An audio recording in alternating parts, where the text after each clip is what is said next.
All right, welcome back. Today we're going to do a 1500 round update on the Chambers Custom Light Fighter 2019 or 2011 pistol. So I've been shooting this pistol pretty exclusively. I've shot some other guns, but most of my practice and kind of recreational range time has been with this pistol, and it is doing great. A little bit of finish wear on the bluing. Nothing really too extraordinary though. It's pretty standard to get some wear, especially with a X300B with the clamp on the rail. Other than that, it looks pretty good. Wear on the edges, no big deal. Obviously, it's a little bit dirty. Still just super tight pistol, which is great. I've been shooting this in some USPSA. As you've seen if you've been following the channel, you can definitely see how flat the pistol shoots in those videos, and that's really kind of my intent with putting those videos up.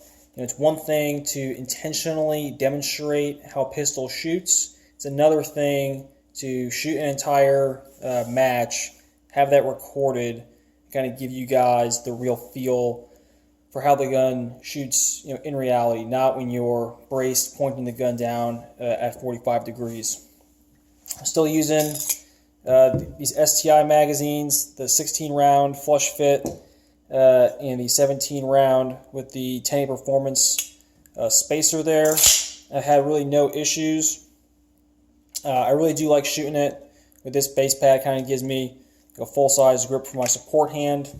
I do miss the magwell. The magwell definitely not only helps in reloads, but helps me with my grip. Kind of pushes your hand up and gives me a little bit something extra to lock my grip in. I definitely notice also the texture. It's just not as aggressive as I usually like because it is a carry gun, but it's not something that can't be overcome. Right? It's just like a preference thing. That fine polish they did on the bottom of the trigger guard. Very nice, but again, I also noticed that because I'm used to having a little more friction there. So just some unique features of this pistol versus some of my other guns. The compensator is excellent. It does everything exactly as it should. You can see in the videos there's no flash that I've noticed. It is loud, but whatever, you don't notice that as the shooter. It definitely keeps the gun tracking flat. I think the deletion of the serrations to the rear definitely functions as advertised. I like not having them there as I'll ride my thumb on the safety, and I do use that Browning high power cut to kind of manipulate the gun from. So no issues there.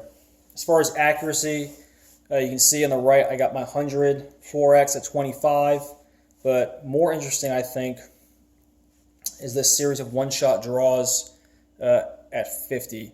So managed to pull off a 95 4X with 7 rounds, of the 10 in the 10 ring at 50 yards.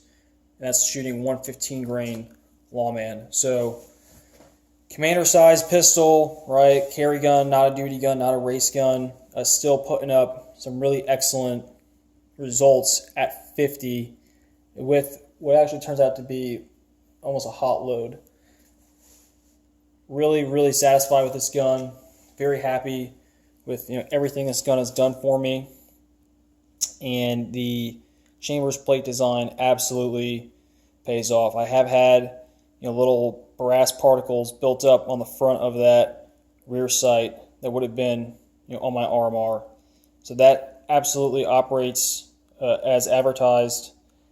I think this whole setup, right, this RMR 2011 plus commander size gun with comp, this is the way. This is probably the most efficient, most effective setup for 2011 that I can think of. I think this is a better shooting pistol than a traditional 5-inch gun, which mirrors my experience with Glock 45 with KKM comp versus, say, Glock 34. Right? I think the Glock 45 with comp shoots better than the Glock 34, so no surprise there. I think this Light Fighter shoots better than a 5-inch or 4.45-inch 2011. Any questions? Let me know. It's been a while since I've done like a tabletop review for you guys, so just hit me up and let me know what you guys think. Thanks.